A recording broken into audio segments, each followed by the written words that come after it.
Welcome to நாகூஸ் Nalabagam. இன்றைக்கி நம்ம வந்து வெங்காய தயிர் பச்சடி எப்படி செய்யுதுன்னு பார்க்க போகிறோம். ஒரு பெரிய வெங்காயம் நறுக்கியிருக்கேன், பாதி கேரட்டு, மாதுளம்பழம் கொஞ்சம், மல்லி கொஞ்சம்.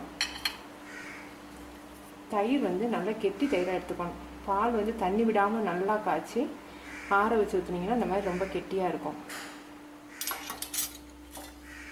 வெங்காயத்தை வந்து நம்ம லேசாக தண்ணி ஊற்றி அலசிக்க போகிறோம். ரொம்ப காட்டமாக இருந்துச்சுன்னா குழந்தைங்க விரும்பி சாப்பிட மாட்டாங்க. அதனால் நீங்கள் குடிக்கிற தண்ணி ஊற்றியே நல்லா அலசிக்கங்க.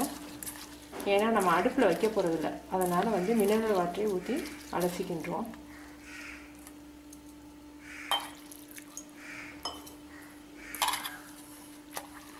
அலசி நல்லா தண்ணி இல்லாமல் புழிஞ்சு விட்டு எடுத்துக்கோங்க. கேரட் வந்து இந்த மாதிரி நைஸாக நறுக்கியிருக்கேன். துருவி போட்டிங்கன்னா மாவு மாவாக இருக்கும், நறுக்குனிங்கன்னா தான் நல்லாயிருக்கும். எனக்கு வெள்ளரிக்காய் கிடைச்சிச்சுன்னா இன்னும் அதுவும் ரொம்ப டேஸ்ட்டாக இருக்கும்.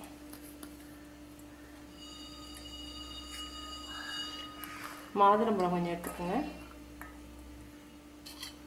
மல்லி,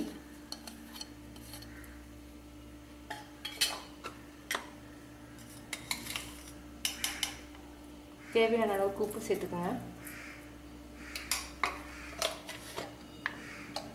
ஜீரக பொடி கொஞ்சம்,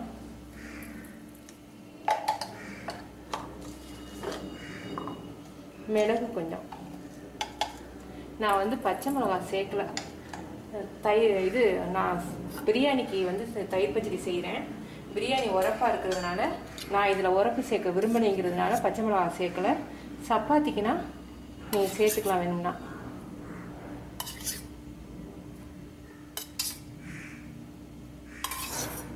நல்லா கெட்டி தயிராக இருந்தால் ரொம்ப நல்லாயிருக்கும்.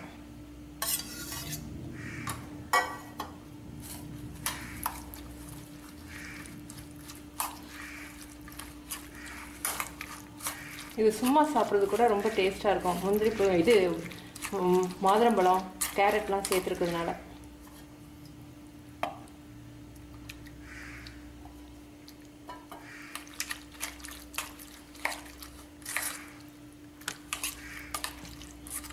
நீங்கள் செஞ்சு பார்த்துட்டு உங்கள் கமெண்ட்ஸ் எனக்கு சொல்லுங்கள். தேங்க்யூ.